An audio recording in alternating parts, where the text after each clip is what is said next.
السلام عليكم ورحمة الله وبركاته. الحمد لله رب العالمين، والعاقبة للمتقين، الصلاة والسلام على من لا نبي بعد آدم بين الماء والطين، وعلى آله وأصحابه وأهل بيته أجمعين. أما بعد، فأعوذ بالله من الشيطان الرجيم. بسم الله الرحمن الرحيم. إن الله وملائكته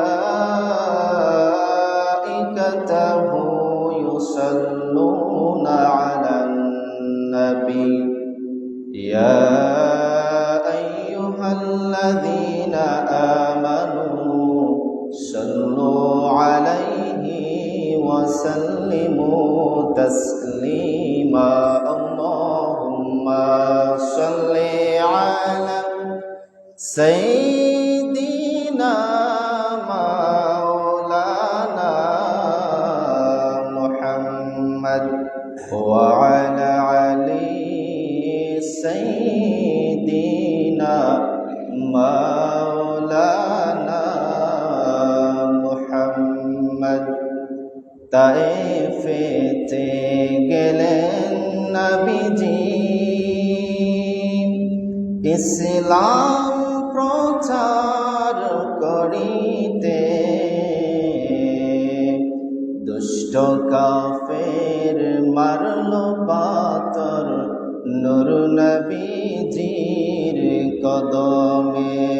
আল্লাহুম্মা সাল্লি আলা সাইয়্যিদিনা মাওলানা মুহাম্মদ ওয়া আলা আলি সাইয়্যিদিনা মাওলানা মুহাম্মদ।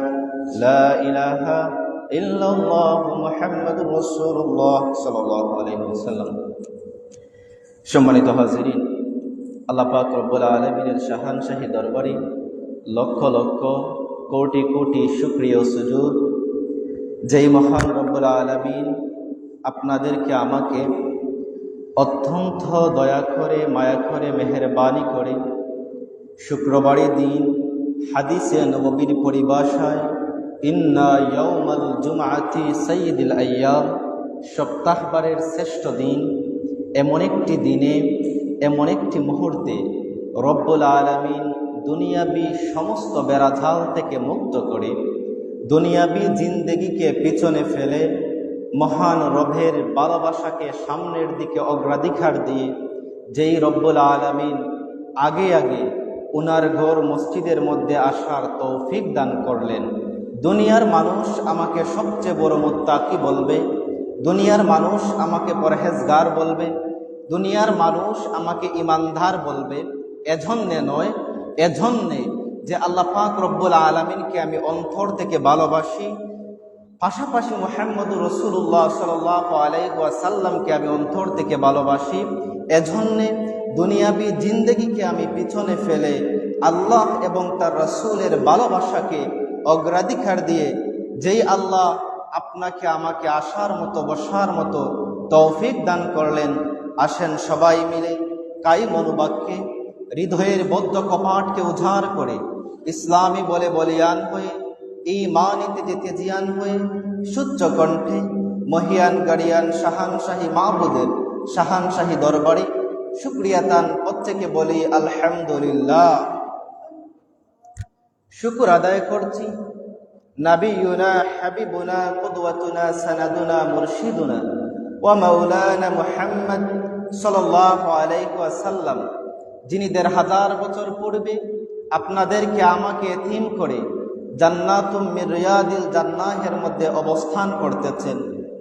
যেই নবীর উম্মত হওয়ার জন্যে সমস্ত নবীগণ আল্লাহর কাছে দোয়া করেছিলেন, রব্বুল আলামিন সমস্ত নবীগণ দোয়া করেছেন যে আমাদেরকে নবী না বানিয়ে যদি আখেরি নবী আকা মাওলা তাজদারে মদিনা শাহানশাহে রিসালা নবিয়ুনা হাবিবুনা কুদওয়াতুনা সানাদুনা ওয়া মুরশিদুনা মাওলানা মুহাম্মদ সাল্লাল্লাহু আলাইহি ওয়াসাল্লামের উম্মত হিসাবে দুনিয়ার জমিনে পাঠাতা আমাদের জীবন ধন্য হয়ে যেত। প্রশ্ন যদি আমি আপনাকে করি যে আপনি এবং আমি যে মুহাম্মদুর রাসূলুল্লাহ সাল্লাল্লাহু আলাইহি ওয়াসাল্লামের উম্মত হিসাবে দুনিয়ার জমিনে এসেছি, কয়বার আল্লাহর কাছে দোয়া করেছি? একবারও না। তো যে আল্লাহ আমাদেরকে বিনা দোয়ায় বিনা দরখাস্তে এত বড় একটা অপরচুনিটি, এত বড় একটা সুযোগ দান করলেন, এজন্য আবারও শুকরিয়া তান প্রত্যেকে বলি আলহামদুলিল্লাহ। সম্মানিত হাজিরিন, যখন আপনি শুকরিয়া স্বরূপ আল্লাহ পাক রব্বুল আলামিনের শুকরিয়া স্বরূপ সুবহানাল্লাহ এবং আলহামদুলিল্লাহ বলবেন, মিশকাতুল মাসাবি কিতাবের বাবুত তাহারাতের প্রথম হাদিসের মধ্যে এসেছে, আসমান এবং জমিনের মধ্যে যত খালি জায়গা রয়েছে, আল্লাহর বান্দা যদি একবার ইখলাসের নিয়তকে সহি করে, নিয়তকে শুদ্ধ করে সুবহানাল্লাহ অথবা আলহামদুলিল্লাহ বলে, আসমান এবং জমিনের মধ্যে যত ফাঁকা জায়গা রয়েছে আল্লাহ পাক রব্বুল আলামিন তার নামায়া আমলের মধ্যে পরিপূর্ণ করে দেন। বলেন সুবহানাল্লাহ। তাহলে যখন ওয়াজ মাহফিলে হোক অথবা মসজিদের মধ্যে হোক, যখন বলা হয় বলেন সুবহানাল্লাহ আলহামদুলিল্লাহ, আমরা ট্রাই করব, চেষ্টা করব যথাসাধ্য অনুযায়ী আল্লাহ পাক রব্বুল আলামিনের নামটা নেওয়ার জন্য। তো সম্মানিত হাজিরিন, আজকের আলোচনার মেইন বিষয় হবে ঈমানের স্বাদ। এখানে আমরা যারা এসেছি সবাই কিন্তু ঈমানদার। কোন কাজগুলা করলে আপনি বুঝতে পারবেন যে আপনার ঈমান এখন কোথায় রয়েছে, আমার ঈমান এখন কোথায় রয়েছে? সবাই দাবিতে ঈমানদার, কিন্তু আল্লাহর নবী কতগুলো সোর্স বলে গিয়েছেন যে ওই কাজগুলা যদি আপনি করেন, আপনি বুঝতে পারবেন যে আপনার ঈমানের যে স্তরটা ইনক্রিজ হয়েছে না ডিক্রিজ হয়েছে, অর্থাৎ বৃদ্ধি পেয়েছে না কমতেছে। এখন আপনার ডিক্রিজ তথা এই নিম্ন ঈমানকে কিভাবে ডেভেলপ করবেন, হাউ টু ডেভেলপ, আপনি কিভাবে উন্নতি করবেন, আজকের সেই বিষয়টা হচ্ছে। তো আমাদের নবী মুহাম্মদুর রাসূলুল্লাহ সাল্লাল্লাহু আলাইহি ওয়াসাল্লাম ১৫০০ বছর পূর্বে হাদিসের মধ্যে বলে গিয়েছেন, হাদিসটা বুখারী মুসলিম সহ বিভিন্ন কিতাবের মধ্যে এসেছে। মিশকাতুল মাসাবি কিতাবের ৮ নম্বর হাদিস, সেখানের মধ্যে বলা রয়েছে, ওয়ান আনাস রাদিয়াল্লাহু তাআলা আনহু قال قال رسول الله صلى الله عليه وسلم ثلاث من كنا فيه وجد بهن حلاوة الإيمان। তিনটা গুণ, তিনটি খাসিলত, তিনটি বৈশিষ্ট্য, তিনটি ক্যারেক্টার যেই মানুষের মধ্যে বিদ্যমান থাকে, ওই মানুষগুলা হালাওয়াতুল ঈমান, ঈমানের স্বাদ, ঈমানের টেস্ট, ঈমানের মজা আপনি পেয়ে যাবেন। তিনটা জিনিস যদি আপনার মধ্যে থাকে, আমার মধ্যে থাকে, তাহলে প্রথম নম্বরটা কি? আল্লাহ রাসূল বলছেন, মান কানাল্লাহু ওয়া রাসূলুহু আহাব্বা ইলাইহি মিম্মা সিওয়াহুমা। প্রথম নম্বর, বান্দা যদি ঈমানের স্বাদ, ঈমানের টেস্ট, ঈমানের মজা পেতে চায়, তাহলে প্রথমত আল্লাহর বান্দাকে তার জীবনের সব থেকে বেশি আল্লাহ এবং রসুলকে ভালোবাসতে হবে, ১ নম্বর। ২ নম্বর হচ্ছে ওয়ামান আহাব্বা আবদান লা ইউহিব্বাহু ইল্লা লিল্লাহ। একজন মানুষ দুনিয়ার জমিনে অন্য একজন মানুষকে ভালোবাসবে দুনিয়াবি কোনো স্বার্থ হাসিলের জন্য নয়, দুনিয়াবি কোনো উদ্দেশ্য হাসিলের জন্য নয়, একমাত্র আল্লাহ রব্বুল আলামিনকে রাজি এবং খুশি করানোর জন্য। এই হচ্ছে ২ নম্বর। এবার আসেন ৩ নম্বর, ওয়ামান ইয়াকরাউ আন ইয়াউদা ফিল কুফরি বাদা আন আনকারাহুল্লাহু মিনহু কামা ইয়াকরাউ আন ইউলকিয়া ফিন নার।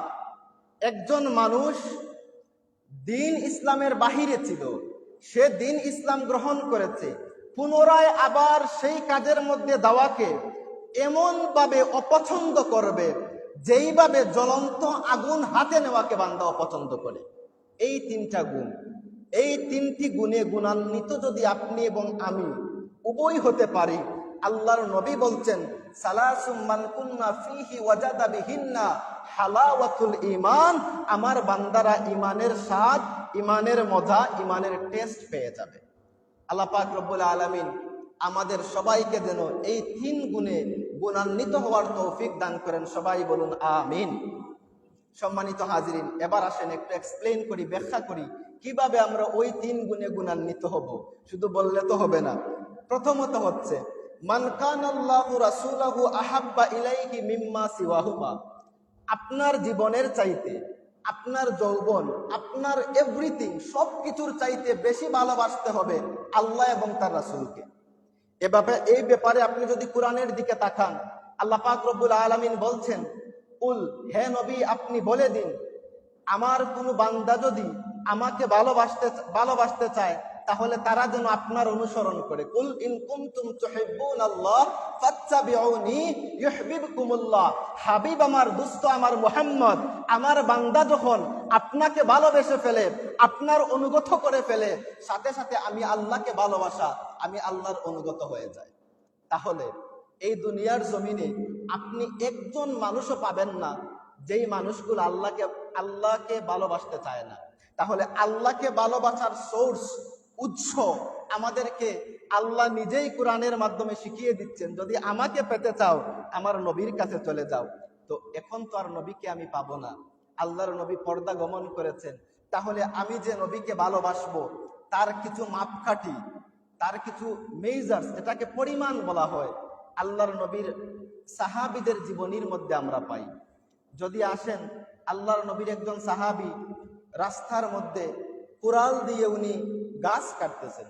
একটা সময় শুনতে পেলেন যে একটা দূর থেকে আওয়াজ চলে আসছে যে মুহাম্মদুর রাসূলুল্লাহ সাল্লাল্লাহু আলাইহি ওয়াসাল্লাম এই দুনিয়ার জমিন থেকে ইন্তেকাল করেছেন।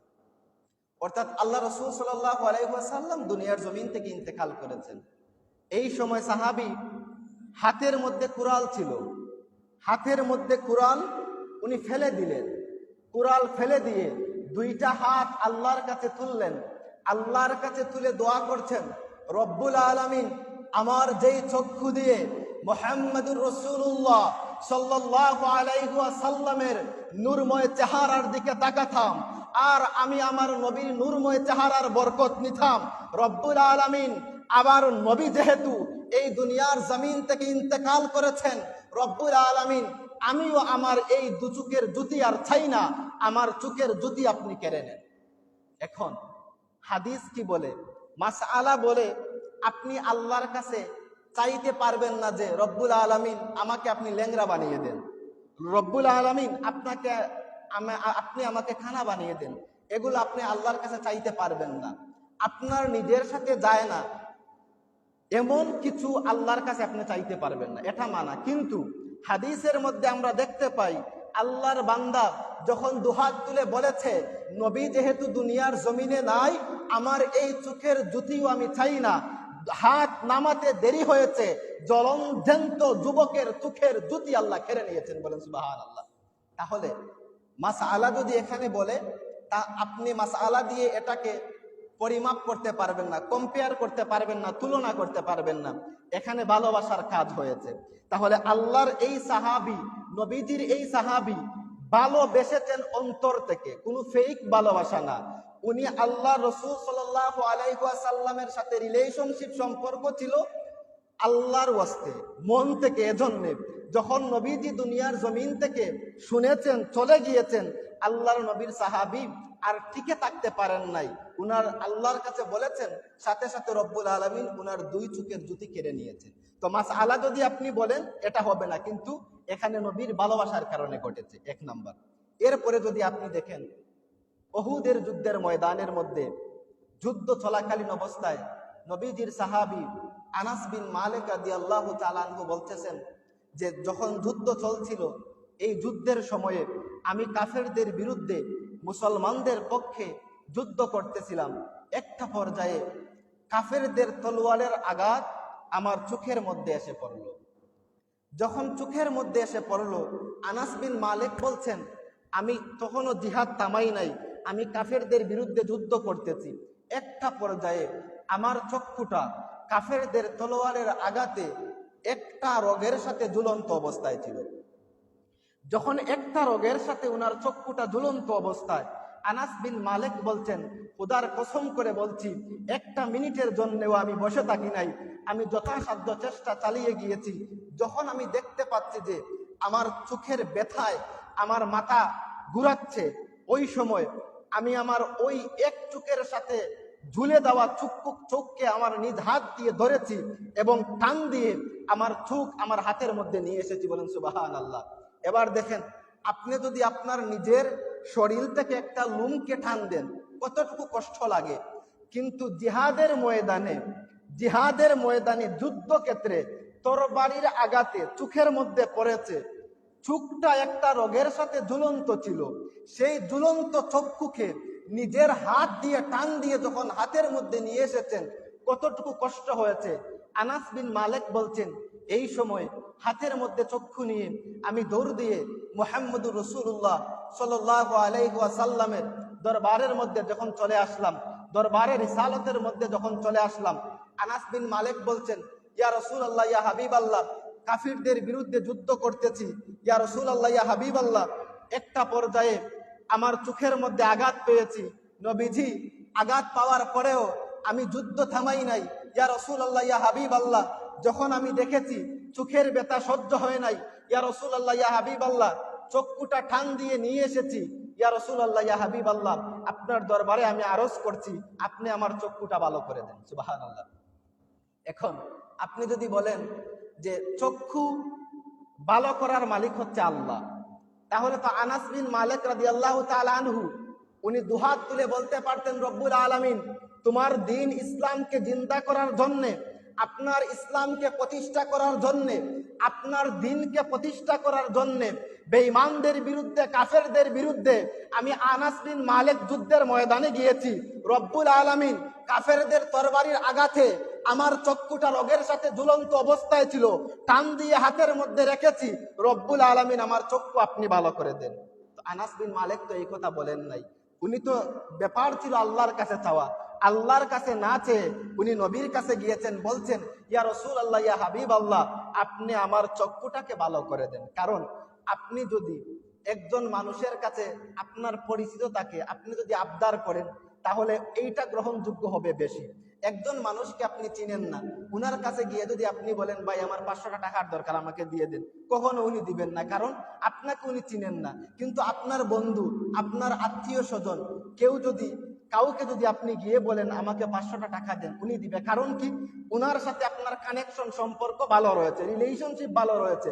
তো নবীর চাইতে কি আল্লাহর সাথে কারো সম্পর্ক ভালো? জি না, কখনো না। তাহলে এজন্যে এখান থেকে বোঝা যায়, আপনি যখন মকবুল কোনো আউলিয়া একরামের, মকবুল কোনো বান্দার কাছে যাবেন, উনার সোহবতে যাবেন, উনার উসিলা নিয়ে যখন আল্লাহর কাছে দোয়া করবেন, এই দোয়াটা কবুল হওয়ার সম্ভাবনা একটু বেশি, যার প্রমাণ আমরা আনাস বিন মালিকের হাদিস থেকে পাই। সম্মানিত হাজির, কখন গিয়ে আনাস বিন মালিক এই কথাটা বলছেন? এই সময়ে, ইন দ্য মিন টাইম, আমাদের নবীজির মাথার মধ্যে লোহার খনি ঢুকেছিল। আরেকজন সাহাবী এই লোহার খনিটা যখন টান দিয়ে মাথা থেকে বাহির করবেন, বাহির করার সাথে সাথে আল্লাহর নবীজির উনার 2টা দাঁত ভেঙে গিয়েছিল। এবং যখন এই লোহার খনিটা মাথা থেকে বাহির করা হয়েছে, হাদিস সাক্ষী দেয়, বুলকি দিয়ে আল্লাহর নবীর মাথা থেকে বেয়ে বেয়ে রক্তগুলা উহুদের জমিনের মধ্যে পড়েছে। দৌড় দিয়ে আরেকজন সাহাবী চলে এসেছেন, এসে ওই রক্তগুলা চেটে চেটে পান করে ফেলেছেন। রাসূল সাল্লাল্লাহু আলাইহি ওয়াসাল্লাম বলছেন, হে আমার সাহাবী, আপনি কি কাজ করলেন? আপনি আমার রক্ত কেন পান করলেন? কারণ একজন মানুষের রক্ত আরেকজন মানুষ পান করা, এটা হচ্ছে হারাম। এই সময় সাহাবী বলছে, ইয়া রাসূলুল্লাহ, ইয়া হাবিবাল্লাহ, আপনি মুহাম্মদুর রাসূলুল্লাহ সাল্লাল্লাহু আলাইহি ওয়াসাল্লামকে আল্লাহ যদি দুনিয়ার জমিনে না পাঠাতেন, এই দুনিয়ার কোনো কিছু আল্লাহ সৃষ্টি করতেন না। ইয়া রাসূলুল্লাহ, ইয়া হাবিবাল্লাহ, যেই নবীর উসিলায় উহুদের জমিন হয়েছে, এই নবীর রক্ত উহুদের ময়দানে পড়ে থাকবে, আমি সাহাবী সহ্য করতে পারবো না।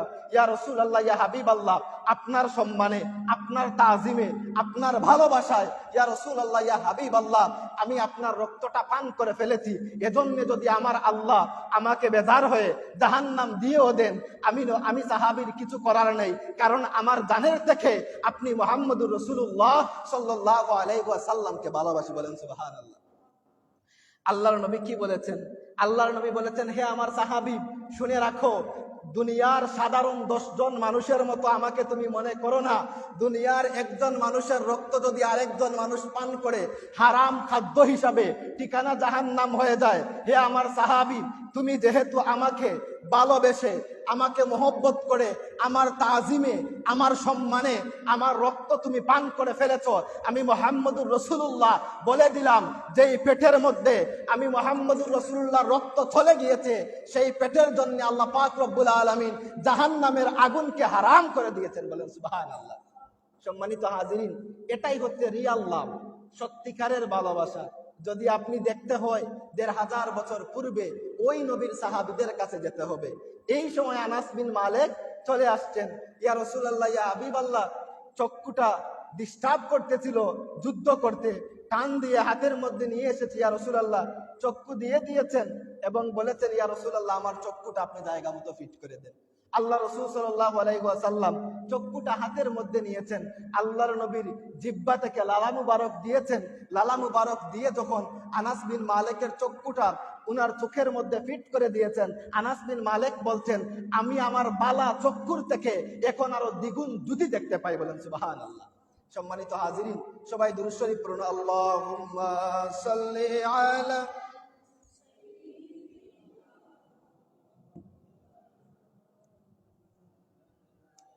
وعلى علي سيدنا মাওলানা।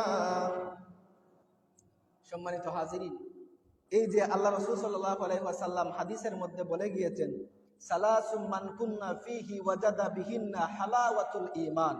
3টা জিনিস, 3টা গুণ, 3টি বৈশিষ্ট্য, 3টি ক্যারেক্টার যদি আপনার এবং আমার জীবনের মধ্যে থাকে, তাহলে আপনি এবং আমি ঈমানের স্বাদ কি জিনিস সেটা অনুভব করতে পারবো। প্রথম নম্বরটাই ছিল, ওয়ামান খান আল্লাহু ওয়া রাসূলুহু আহাব্বা ইলাইহি মিম্মা সিওয়াহুমা। আপনার জীবনের চাইতে, সবকিছুর চাইতে আপনি রাসূলকে বেশি ভালোবাসতে হবে। 2টা হাদিস বলেছি। এবার আসেন, মিশকাতুল মাসাবি কিতাবের সম্ভবত 7 নম্বর হাদিস, বাবুল ঈমানের মধ্যে এসেছে যে আল্লাহর নবী বলেছেন, লা ইউমিনু আহাদুকুম হাত্তা আকুনা আহাব্বা ইলাইহি মিন ওয়ালিদিহি ওয়া ওয়ালাদিহি ওয়ান নাসি আজমাইন। লা ইউমিন, আপনি কখনো মুমিন হতে পারবেন না, কখনো আপনি মুমিন হতে পারবেন না যতক্ষণ পর্যন্ত আপনি আপনার জীবন থেকে, আপনার যৌবন থেকে, আপনার সন্তান, আপনার সন্ততি, এভরিথিং, আপনার সমস্ত জীবন থেকে যখন আপনি সব থেকে বেশি নবীকে ভালো না বাসবেন, লা ইউমিনু, ততক্ষণ পর্যন্ত আপনি মুমিন হতে পারবেন না।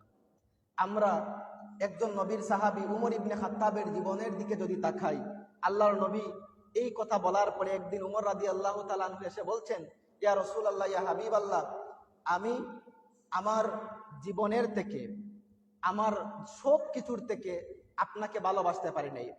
আমি সন্তান সন্ততির থেকে ভালোবাসতে পেরেছি ইয়া রাসূলুল্লাহ, কিন্তু আমার জীবনের চাইতে আপনাকে ভালোবাসতে পারি নাই। আল্লাহ রাসূল সাল্লাল্লাহু আলাইহি ওয়াসাল্লাম বলছেন, হে উমর, আপনি এখনো পরিপূর্ণ মুমিন হন নাই।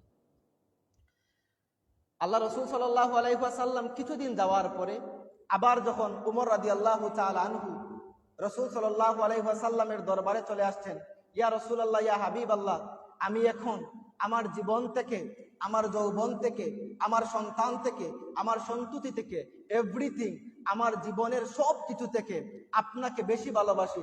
আল্লাহর নবী বলছেন, আল আনতা ইয়া উমর, এখন তুমি পরিপূর্ণ মুমিন হয়ে গিয়েছো। তাহলে এখান থেকে আমরা বুঝতে পারলাম যে আল্লাহ রাসূল সাল্লাল্লাহু আলাইহি ওয়াসাল্লামের ভালোবাসা হচ্ছে ঈমানের মূল। যদি এখানের মধ্যে কমতি থাকে, কাজ হবে না। সম্মানিত হাজিরিন, আবার যদি অপর হাদিসের মধ্যে আমি দেখি যে আমাদের একজন বীর সেনাপতি ইসলামের মধ্যে ছিলেন, ওনার নাম ছিল খালিদ বিন ওয়ালিদ রাদিয়াল্লাহু তাআলা আনহু। এখন আমেরিকা বলেন, কানাডা বলেন, যত মিলিটারি রয়েছে সেখানের মধ্যে ক্যাম্পের মধ্যে বায়োগ্রাফি অফ খালেদ বিন ওয়ালিদ রাদিয়াল্লাহু তাআলা আনহু উনার জীবনী নামে বই পড়ানো হয়। কিভাবে? কারণ কি, যে উনি কোন কৌশল অবলম্বন করতেন, কোন কৌশল অবলম্বন করে উনি যুদ্ধ করতেন। এমন বীর যোদ্ধা ছিলেন ইসলামের জন্য। উনি যেই যুদ্ধের সেনাপতি থাকতেন, যখন উনি যুদ্ধের মধ্যে অবস্থান করতেন, বিরোধী দলরা কল্পনাই করতো না যে উনারা জিতবে। এত বড় একজন বীর যোদ্ধা ছিলেন। তো ওমর ইবনে খাত্তাব রাদিয়াল্লাহু তাআলা আনহুর খেলাফতের সময়ে খালেদ বিন ওয়ালিদ রাদিয়াল্লাহু তাআলা আনহু যখন উনার ফুল ফর্মে ছিলেন, ইনফর্ম, যখন উনি ময়দানে কেতালের মধ্যে গিয়ে কাফেরদেরকে উনি পেটাতে পারতেন ভালো করে, ওমর ইবনে খাত্তাব রাদিয়াল্লাহু তাআলা আনহু এই সময় বলেছেন, খালেদ বিন ওয়ালিদ, আপনি এখন থেকে আর সেনাপতি না, সেনাপ্রধান না, আপনি এখন থেকে সাধারণ একজন সৈন্য। একজন সেনাপতিকে তখনই বরখাস্ত করা হয় যখন উনি আনএবল হন, অক্ষম হন।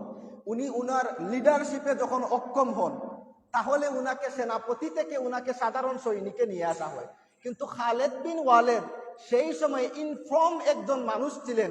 লিডারশিপের দ্বারা কিভাবে একটা যুদ্ধের নেতৃত্বে দিতে হয় উনি ভালো করে জানতেন, এবং উনার নেতৃত্বের মধ্যে ইসলামের পক্ষে যত সাহাবী যুদ্ধের মধ্যে গিয়েছেন সমস্ত যুদ্ধে বিজয় চলে আসছে। এমন সময় উমর রাদিয়াল্লাহু তাআলা আনহু যখন বলছেন যে আপনি এখন থেকে আর সেনাপতি নয়, আপনাকে এখন থেকে একজন সাধারণ সৈন্যের ভূমিকা পালন করতে হবে। তো সাহাবীরা তো আর আপনার পদের জন্য ভালোবাসেন না। সাহাবী যখন বলেছেন আল্লাহর নবী, সাহাবী মেনে নিয়েছেন। কিন্তু মানুষরা তো আর বসে থাকেন নাই। জনগণ জিজ্ঞাসা করতেন, উমর ইবনে খাত্তাব, আপনার এমন কি হলো যে আপনি একজন ইনফর্ম মানুষকে আপনি সেনাপতির পদ থেকে বহিষ্কার করে দিলেন? আপনার কি হলো? What happened? কি হয়েছে? উমর ইবনে খাত্তাব রাদিয়াল্লাহু তাআলা আনহু বলেছেন, হে মানুষেরা শুনে রাখো, সমস্ত মানুষেরা বলা বলি করছে খালেদ বিন ওয়ালিদ রাদিয়াল্লাহু তাআলা আনহু যেই যুদ্ধের মধ্যে অবস্থান নিবেন, এই যুদ্ধের মধ্যে আলটিমেটলি বিজয় চলে আসবে। যেই ভালোবাসাটা ছিল আল্লাহ এবং তার রাসূলের জন্য, এই ভালোবাসাটা চলে যাচ্ছে খালেদ বিন ওয়ালিদের জন্য।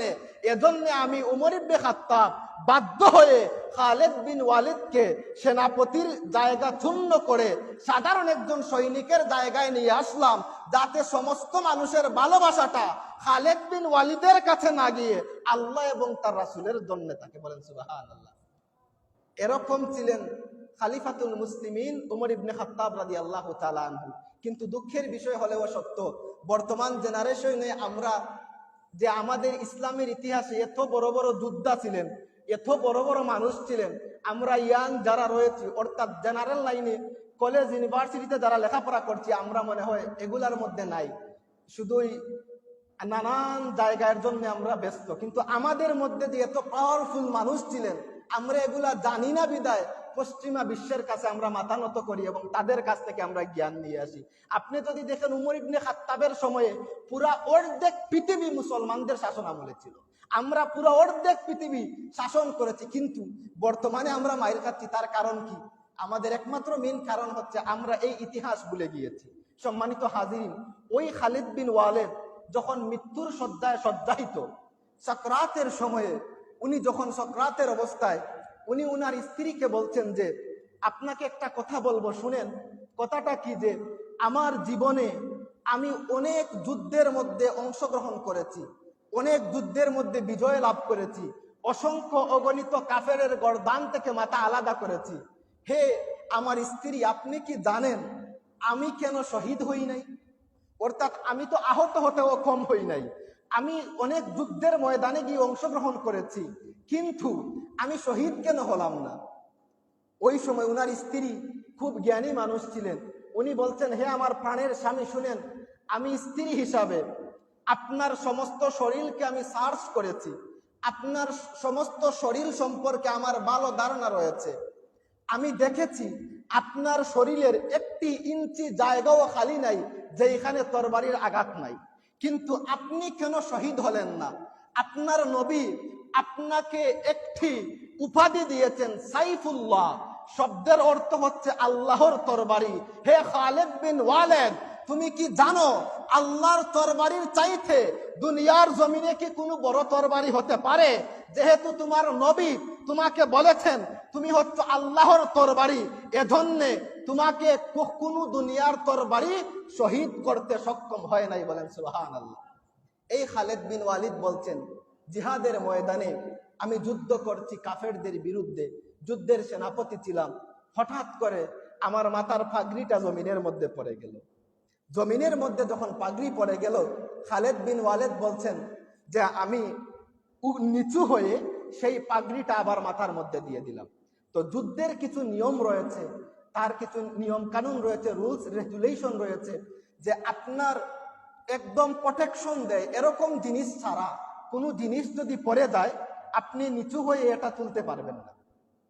আপনি যদি তুলেন, বিপক্ষ বাহিনী আপনাকে হত্যা করে ফেলতে পারে।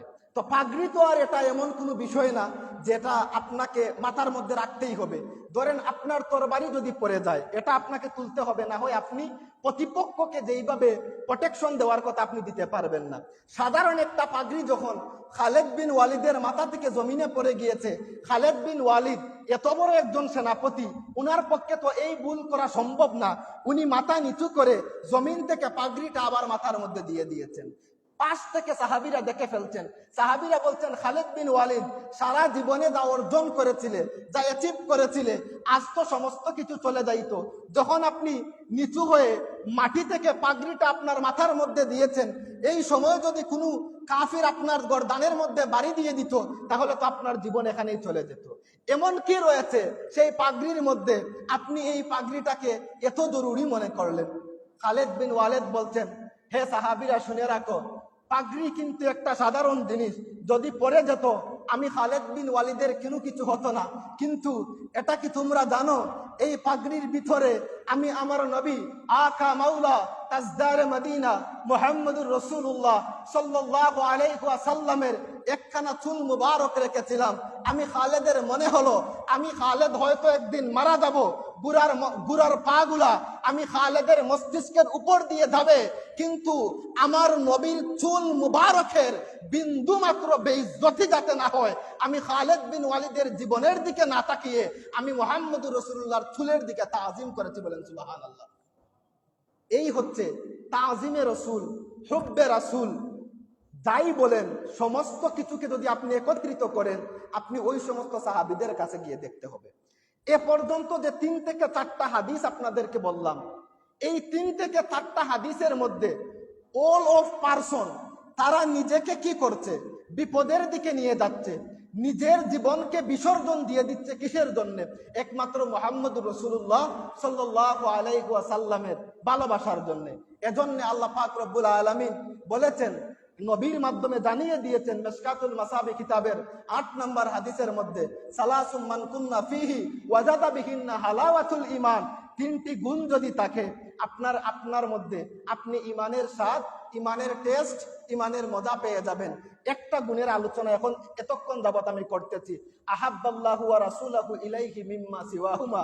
আপনার জীবনের চাইতে, সন্তানের চাইতে সবথেকে বেশি ভালোবাসবেন মুহাম্মদুর রাসূলুল্লাহ সাল্লাল্লাহু আলাইহি ওয়াসাল্লামকে। সম্মানিত হাজিরিন, এরপরে যদি দেখি আরেকটা হাদিস আল্লাহ রাসূল সাল্লাল্লাহু আলাইহি ওয়াসাল্লামের ভালোবাসার, আনাস বিন মালিক রাদিয়াল্লাহু তাআলা আনহু থেকে বর্ণিত। উনি বলছেন যে একদিন জিজ্ঞেস করতেন, ইয়া রাসূলুল্লাহ, ইয়া হাবিবাল্লাহ, মাতা সাআ, কিয়ামত কবে হবে? ইয়া রাসূলুল্লাহ, ইয়া হাবিবাল্লাহ, কিয়ামত কবে হবে? আল্লাহ রাসূল সাল্লাল্লাহু আলাইহি ওয়াসাল্লাম বলছেন, আনাস বিন মালিক, কিয়ামত কবে হবে জিজ্ঞেস করছো, এই কিয়ামতের জন্য আপনি কি অ্যাচিভ করেছেন, কি অর্জন করেছেন, আপনার কি আছে? আপনি যখন ইন ফ্রন্ট অফ আল্লাহ সুবহানাহু ওয়া তাআলা, আল্লাহর সামনে যখন আপনি দাঁড়াবেন, যেই কিয়ামতের ময়দানে 12 সূর্যের তাপ মাথার উপরে থাকবে, নিজের কামে নাফসি নাফসি বলে মানুষ সাঁতার কাটবে, মানুষ পেরেশান হয়ে যাবে। আনাস বিন মালিক এই কিয়ামতের কথা জিজ্ঞাসা করছো, এই কিয়ামতে যে আল্লাহ রব্বুল আলামিনের সম্মুখে আপনি দাঁড়াবেন, আপনার কি অপরচুনিটি রয়েছে, আপনি কি অর্জন করেছেন, যে আপনি আল্লাহর কাছে গিয়ে দেখাতে পারবেন যে রব্বুল আলামিন, দুনিয়ার জমিনের মধ্যে আমি ছিলাম, আমি এতটুকু জিনিস অর্জন করেছি, আজ আমি কিয়ামতের ময়দানে অবস্থান করেছি, এগুলার কারণে আপনি আমাকে ক্ষমা করে দেন। আপনার কি এমন রয়েছে? আনাস বিন মালিক বলছেন, ইয়া রাসূলুল্লাহ, ইয়া হাবিবাল্লাহ, লা সালাতা ওয়ালা সিয়ামা। ইয়া রাসূলুল্লাহ, ইয়া হাবিবাল্লাহ, কাল কিয়ামতের ময়দানে আমি যে আল্লাহর সম্মুখে দাঁড়াবো, এই দাঁড়ানোর মতো কোনো নামাজ, কোনো রোজা, হজ, যাকাত কোনো কিছুই আমার নাই। এখন আপনারা যদি বুঝে থাকেন একটা কথা বলেন তো, আল্লাহর নবীর সাহাবীরা কি নামাজ না পড়ে হয়ে গিয়েছেন? একটু কথা বলেন, সাহাবীরা কি নামাজ না পড়ে হয়েছে? অবশ্যই না। এমন কেমন নামাজ? এদিকে যুদ্ধ চলতেছে, অন্যদিকে ওনারা নামাজের মধ্যে দাঁড়িয়ে গিয়েছেন। কেমন নামাজ? সাহাবী গড় থেকে বাহির হয়েছেন, মসজিদে নববীতে আজান হয়েছে, রাস্তার দিকে আসার সময়ে একটা গুনাহের কাজ করে ফেলেছেন, নবীর পিছনে এসে জায়নামাজের মধ্যে দাঁড়িয়ে গিয়েছেন, নামাজ শেষে বলছেন, ইয়া রাসূলুল্লাহ, ইয়া হাবিবাল্লাহ, আমি গুনাহের কাজ করেছি, আমাকে শাস্তি দেন। আমি আমার ওই কুৎসিত চেহারা নিয়ে কাল কিয়ামতের ময়দানে আল্লাহর কাছে আমি দাঁড়াতে পারবো না। ইয়া রাসূলুল্লাহ, ইয়া হাবিবাল্লাহ, আপনি দুনিয়ার জমিনে আমাকে শাস্তি দেন। দুনিয়ার জমিনে শাস্তি পেয়ে আমি কাল কিয়ামতের ময়দানে আমার আল্লাহর সম্মুখে পুত পবিত্র হিসাবে আমি দাঁড়াতে চাই। আল্লাহ রসুলকে 2 বার বলেছেন, আল্লাহ রসুল কোনো কথা বললেন না। এভাবে 3 বার বলেছেন, ইয়া রাসূলুল্লাহ, ঘর থেকে বাহির হয়েছি, ঘর থেকে বাহির হয়ে রাস্তার মধ্যে গুনাহ করেছি, ইয়া রাসূলুল্লাহ, ইয়া হাবিবাল্লাহ, আপনি শাস্তির ব্যবস্থা করুন, আমাকে আপনি ক্ষমা করার জন্য কোনো একটা অপরচুনিটি দান করুন। আল্লাহ রাসূল সাল্লাল্লাহু আলাইহি ওয়াসাল্লাম 3য় বলার পরে বলেছেন, হে আমার সাহাবী, তুমি দুনিয়ার সাধারণ কোনো মানুষের পিছনে নামাজ পড়ো নাই, তুমি নামাজ পড়েছো মুহাম্মদুর রাসূলুল্লাহ সাল্লাল্লাহু আলাইহি ওয়াসাল্লামের কাছে। আমার নবীজি বলছেন, কেউ যদি আমার পিছনে এসে নামাজ পড়ে ফেলে, তার পিছনের জিন্দেগির সমস্ত গুনাহকে আল্লাহ রাব্বুল আলামিন ক্ষমা করে দেন। বলেন সুবহানাল্লাহ। সেই সাহাবী বলছেন, ইয়া রাসূলুল্লাহ, ইয়া হাবিবাল্লাহ, কাল কিয়ামতের ময়দানে আমি যে আল্লাহর সম্মুখে গিয়ে উপস্থিত হব, এই আল্লাহর সম্মুখে উপস্থিত হওয়ার জন্য কোনো নামাজ, কোনো রোজা, কোনো কিছুই আমার নাই। হে আমার সাহাবী, তাহলে এই যে ভয়াবহ দিনের কথা তুমি জিজ্ঞাসা করছো, এমন কি রয়েছে, এমন কি তোমার কাছে আছে যেটা দিয়ে তুমি আল্লাহর সম্মুখে দাঁড়াতে পারবে? সাহাবী বলছেন, ইয়া রাসূলুল্লাহ, ইয়া হাবিবাল্লাহ, আমার জীবনের চাইতে, আমার যৌবনের চাইতে, আমার মালের চাইতে, আমার সম্পদের চাইতে, ও এভরিথিং, সমস্ত কিছুর চাইতে, ইয়া রাসূলুল্লাহ, ইয়া হাবিবাল্লাহ, আমি আপনাকে বেশি ভালোবাসি। আমার নবী বলছেন, হে আমার সাহাবী, চিন্তার কোনো কারণ নাই, কাল কিয়ামতের ময়দানে সূর্য মাথার উপরে থাকবে, সমস্যা নাই। নাফসি নাফসি বলে মানুষ নিজের গামে নিজে সাঁতার কাটবে, সমস্যা নাই। হে আমার সাহাবী, শুনে রাখো, এই দুনিয়ার জমিনে যে যাকে ভালোবাসে, কাল কিয়ামতের ময়দানে সে তার সাথে হাসরের ময়দানে উঠবে। হে আমার সাহাবী, যদি তুমি দুনিয়ার জমিনে আমাকে ভালোবাসো, কাল কিয়ামতের ময়দানে তুমি আমার সাথে উঠবে। বলেন সুবহানাল্লাহ। আল্লাহ পাক রব্বুল আলামিন আমাদেরকে যেন আমাদের জীবনের চাইতে, মালের চাইতে, সম্পদের চাইতে মুহাম্মদুর রাসূলুল্লাহ সাল্লাল্লাহু আলাইহি ওয়াসাল্লামকে ভালোবাসার তৌফিক দান করেন। সবাই বলুন আমিন। সম্মানিত হাজিরিন, সময় শেষ হয়ে যাচ্ছে, আরো 2টি গুণ বাকি রয়েছে, সামান্য করে বলে ফেলি। 2 নম্বর হচ্ছে, আল্লাহ রাসূল সাল্লাল্লাহু আলাইহি ওয়াসাল্লাম বলছেন, ওয়ামান আহাব্বা আবদান লা ইউহিব্বাহু ইল্লা লিল্লাহ। একজন মানুষ আরেকজন মানুষকে ভালোবাসবে দুনিয়াবি কোনো স্বার্থ হাসিলের জন্য নয়, একমাত্র মহান রব্বুল আলামিনকে রাজি এবং খুশি করানোর উদ্দেশ্যে। অর্থাৎ একজন মানুষ দুনিয়ার জমিনে অন্য মানুষকে ভালোবাসবে একমাত্র আল্লাহর জন্য। কিন্তু বর্তমান সময়ে আমরা যে ভালোবাসি একজন আরেকজনকে, ম্যাক্সিমাম টাইম দুনিয়াবি স্বার্থ হাসিলের জন্য। ফর এক্সাম্পল, আমি যদি বলি, যখন নির্বাচনের সময় চলে আসে, আপনি দেখবেন এমপি বলেন, মন্ত্রী বলেন, চেয়ারম্যান বলেন, মেম্বার বলেন, যাই আসেন, গাড়ি থেকে নেমে আপনাকে বুকের মধ্যে জড়িয়ে ধরবেন। For the reason behind it, তার পিছনে কারণ কি? একটাই স্বার্থ, আপনি উনাকে ভোট দিবেন। যদি আপনি ভোট দিয়ে দেন, উনি পাস করে ফেলবেন। এই যে আপনাকে উনি ভালোবাসলেন দুনিয়াবি স্বার্থের জন্য, ভোট পাওয়ার জন্য আপনাকে ভালোবাসলেন, কিন্তু যখন নির্বাচন শেষ হয়ে যায়, আল্লাহর বান্দাদেরকে হারিকেল জ্বালিয়েও আর খুঁজে পাওয়া যায় না। এরপরে যখন দেখেন আপনি এবং আমি যখন কোনো মুসিবতের মধ্যে পড়ি, সমস্যার মধ্যে পড়ি, মামলা মুকদ্দমা, কেস অথবা চাকরির কোনো সুপারিশ, আমরা এমপি মন্ত্রীর কাছে চলে যাই, সেখানে সুপারিশ আনার জন্য আমরা ওনাকে ভালোবাসি। তাহলে এই যে দুনিয়ায় একজন মানুষ আরেকজন মানুষকে ভালোবাসতে স্বার্থের জন্য, এই ভালোবাসা না। আপনি একজন মানুষ আরেকজন মানুষকে ভালোবাসবেন, সে আপনার পার্টির লোক, অথবা সে আপনি যেই মাদ্রাসায় পড়েন উনি ওই মাদ্রাসার ছাত্র, এজন্য না, বরং এজন্য উনিও মুসলমান, আমিও মুসলমান, এজন্য যদি আপনি একজন মানুষ আরেকজন মানুষকে ভালোবাসেন, তাহলে বিনিময়ে কি পাবেন? হাদিসের মধ্যে আমরা দেখতে পাই যে আল্লাহর নবীর একজন সাহাবী, উনি অজু করে, অজুর পানি টকবক করে পড়ছে, মসজিদে নববীর মধ্যে ঢুকতেছেন, আল্লাহর নবী বলছেন এই সাহাবী হচ্ছেন জান্নাতি সাহাবী। সমস্ত সাহাবীরা চাচ্ছেন উনার দিকে। দ্বিতীয় দিন যখন সাহাবী মসজিদের মধ্যে ঢুকছেন, আমার নবীজি বলছেন এই মানুষটা জান্নাতি সাহাবী, অর্থাৎ এই মানুষটা জান্নাতি। তৃতীয় দিন আবার যখন সাহাবী ওযু করে মসজিদে নববীর মধ্যে ঢুকেছেন, আল্লাহর নবী বলছেন এই মানুষটা হচ্ছে জান্নাতি। 3 দিন যখন এক মানুষকে মসজিদে নববী ঢুকার সাথে সাথে আমার মুহাম্মদুর রাসূলুল্লাহ বলেছেন মানুষটা হচ্ছে জান্নাতি, মানুষটা হচ্ছে জান্নাতি।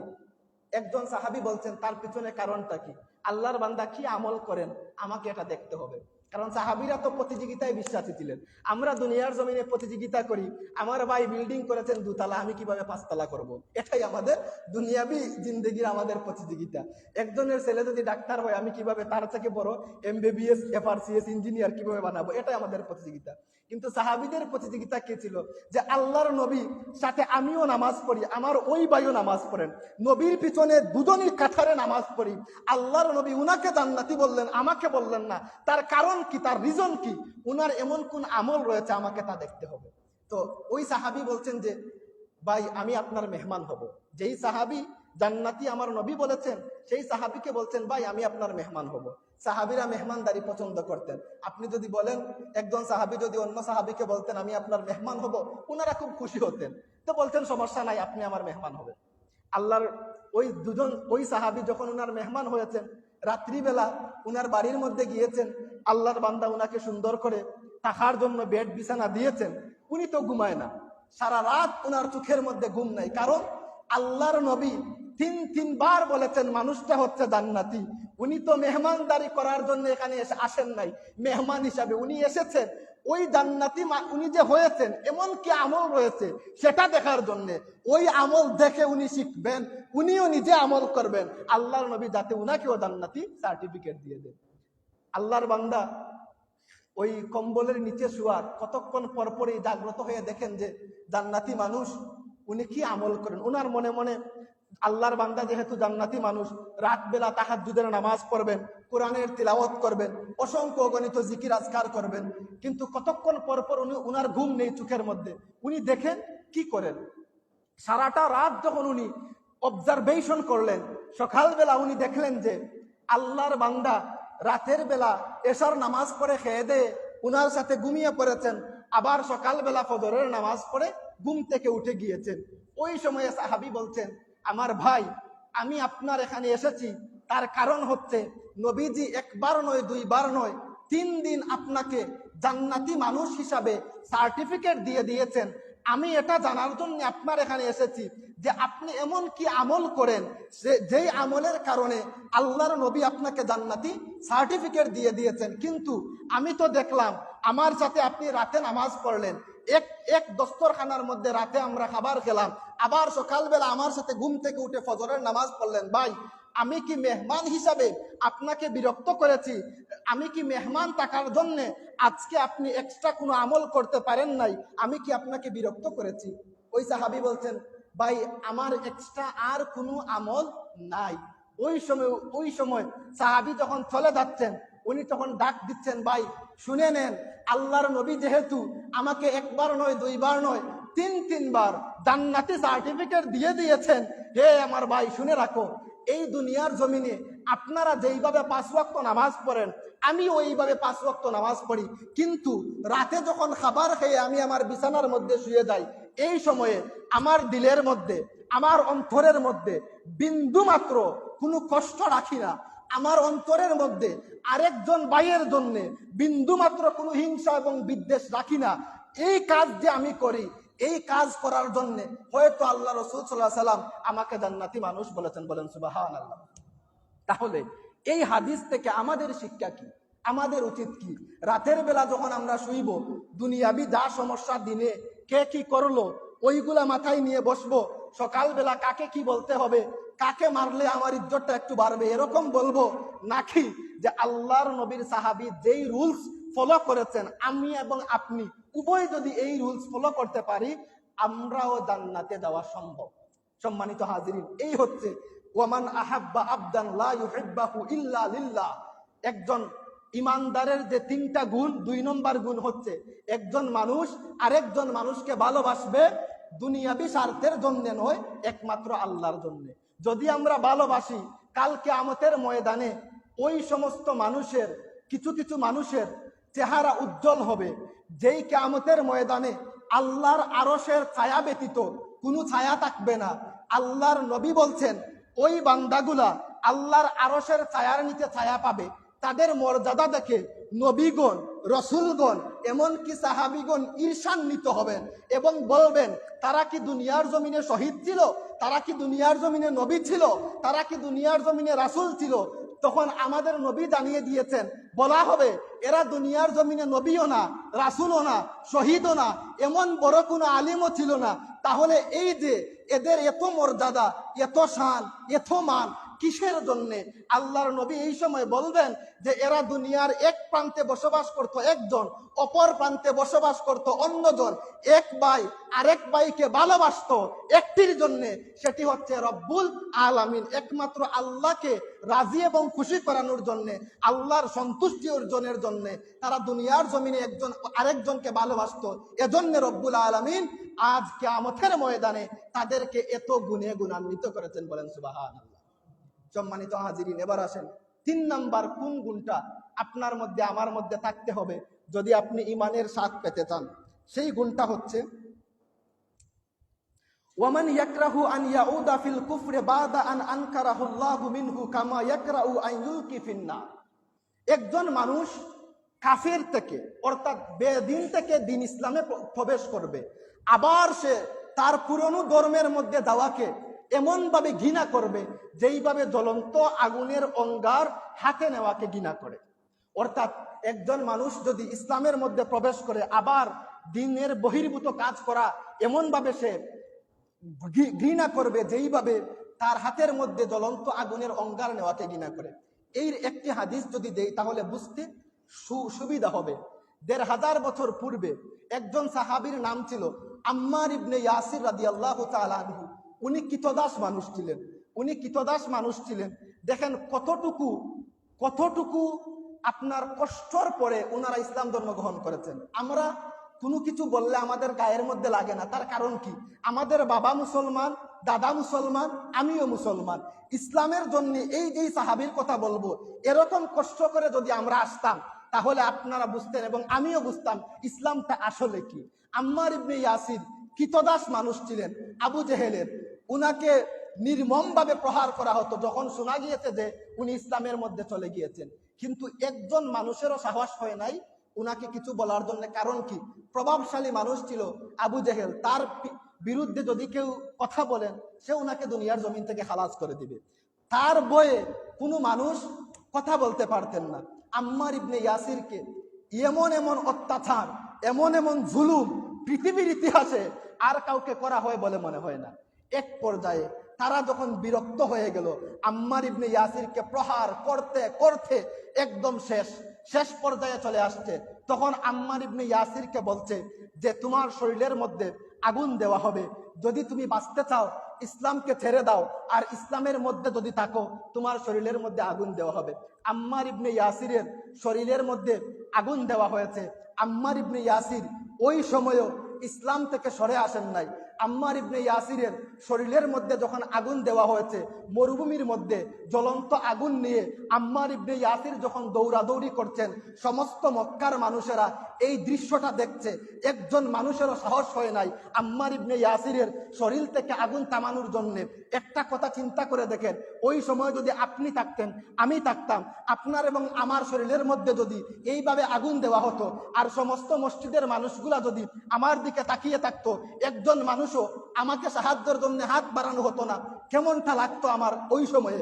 আম্মার ইবনে ইয়াসির যখন জ্বলন্ত আগুন নিয়ে, আগুনের অঙ্গার নিয়ে মরুভূমির মধ্যে দৌড়াদৌড়ি করছেন, এই সময় সাহাবী দৌড় দিয়ে গিয়েছেন আল্লাহ রসুলের কাছে গিয়ে বলছেন, ইয়া রাসূলুল্লাহ, ইয়া হাবিব আল্লাহ, আপনার সাহাবী আম্মার ইবনে ইয়াসিরের পিছনের মধ্যে আগুন দেওয়া হয়েছে। ইয়া রাসূলুল্লাহ, ইয়া হাবিব আল্লাহ, দর্শকের মতো সমস্ত মক্কার মানুষেরা দেখে যাচ্ছে, কেউ সাহস হয় নাই উনার আগুনগুলা নিবানোর জন্য। আল্লাহর নবী খবর পেয়ে দৌড় দিয়ে চলে আসলেন। এসে আল্লাহর নবী হাত দিয়ে আগুন নিবাতে হয় হয় নাই। আমার নবী এসে বলেছিলেন, ইয়া নারু কুনি বারদান ওয়া সালামান আলা আম্মারিন কামা কুনতে আলা ইব্রাহিম। হে আগুন, তুমি শান্তিময় হয়ে যাও যেইভাবে তুমি শান্তিময় হয়েছিলে নবী ইব্রাহিম আলাইহিস সালাতু সালামের জন্য। হাদিস সাক্ষী দেয়, আমার নবীর জবান থেকে দমক যখন বাহির হয়েছে সাথে সাথে আগুন নিভে গিয়েছে। বলেন সুবহানাল্লাহ। এই হচ্ছে 3 নাম্বার গুণ। যেই 3 নাম্বার গুণের কথা বলেছিলাম, আপনি দিন ইসলাম থেকে আবার পুনরায় সেখানে যাওয়াকে এভাবে অপছন্দ করবেন যেইভাবে আম্মার ইবনে ইয়াসির শরীরের মধ্যে আগুন নিয়ে নিয়েছেন কিন্তু ইসলাম ধর্ম ছাড়েন নাই। বুকে হাত নিয়ে বলেন, আমিও আমার কথাই বলছি। এরকম পরীক্ষা যদি আমাদেরকে দিতে হয়, কয়জন টিকবো? আল্লাহ পাক রব্বুল আলামিন আমাদের সবাইকে যেন ঈমানের মামলায় উত্তীর্ণ হওয়ার তৌফিক দান করেন। সবাই বলুন আমিন। তাহলে আজকের মেইন আলোচনার বিষয় ছিল, ঈমানের স্বাদ যদি কেউ পেতে চায় তাকে 3টি জিনিস রাখতে হবে। প্রথমত, তাকে ভালোবাসতে হবে আল্লাহ এবং রাসূলকে সব থেকে বেশি। 2 নাম্বার, একজন মানুষ আরেকজন মানুষকে ভালোবাসবে একমাত্র আল্লাহর জন্য। 3 নম্বর, একজন মানুষ যখন দিন ইসলামের মধ্যে প্রবেশ করবে আবার পুনরায় খারাপ কাজে যাওয়াকে এমন ভাবে ঘৃণা করবে যেইভাবে জ্বলন্ত আগুনের অঙ্গার হাতে নেওয়াকে ঘৃণা করে। আল্লাহ পাক রব্বুল আলামিন এই 3 গুণে গুণান্বিত হওয়ার তৌফিক দান করেন। সবাই বলুন আমিন। দুরূদ শরীফ পড়ুন। আল্লাহুম্মা